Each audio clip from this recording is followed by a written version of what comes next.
What's going on, everyone? I'm Sir James from Gamerfuzion.com, and for this video I'm here to give you guys my review on a unique style fighting game known as Divekick.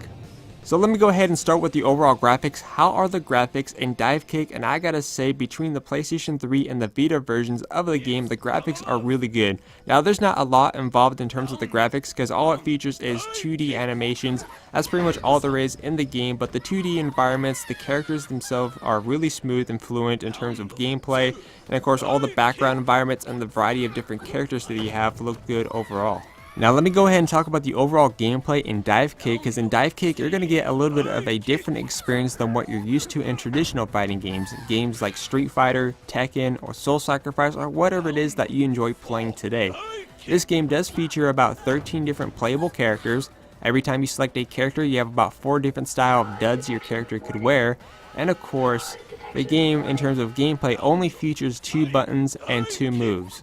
That is correct. It's not like the traditional fighting games where each character has their own unique combination of attacks or even a special move. This game only features 2 buttons and 2 moves. The 2 buttons are left trigger and right trigger, which is the same for the VITA version.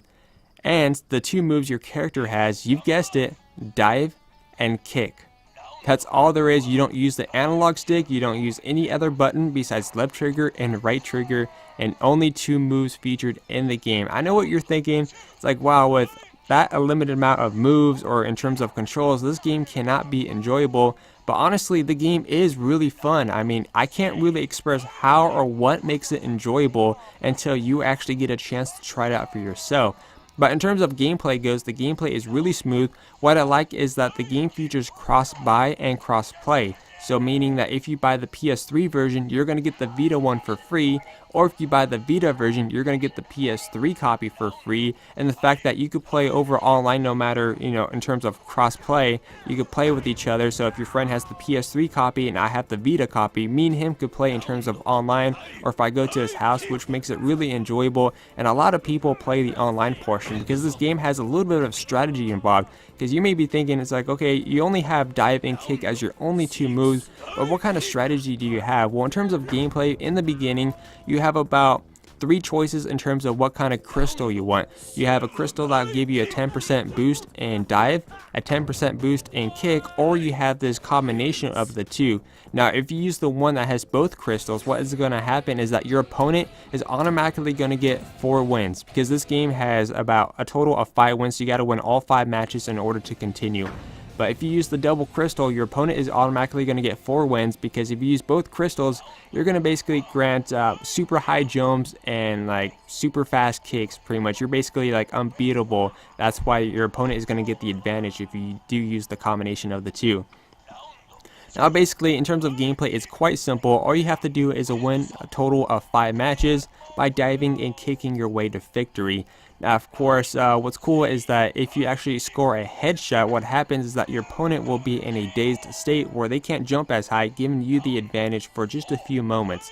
So it's good to take note of that. And of course, during some parts in the gameplay, which I still haven't figured out yet, is a lot of times if you're winning and your opponent doesn't have any points, you're going to get this like fraud detection message appearing on the game. I still don't know what that means or what that's all about, but it's not really that big of a deal. But like I said, in terms of gameplay, it's really smooth, really fun. Like I said, with only 2 buttons to choose from and the online portion, this game is really enjoyable and one that you would have to try out for yourself to check it out. And of course, I think the game is like about $10, so inexpensive as well. As for the overall sound, the sound in Divekick is actually really good as well. This game pretty much features in the soundtrack department. There's not really much in terms of sounds from the characters besides the, the grunt and sounds of when they're diving and kicking during combat.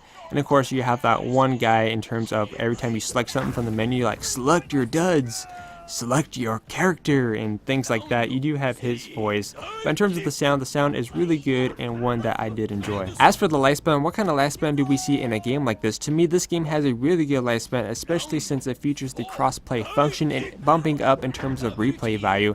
Not only that, with my experience in terms of the game, in terms of the multiplayer, a lot of people play the multiplayer, and heck, I may even see this game featured in some future tournaments.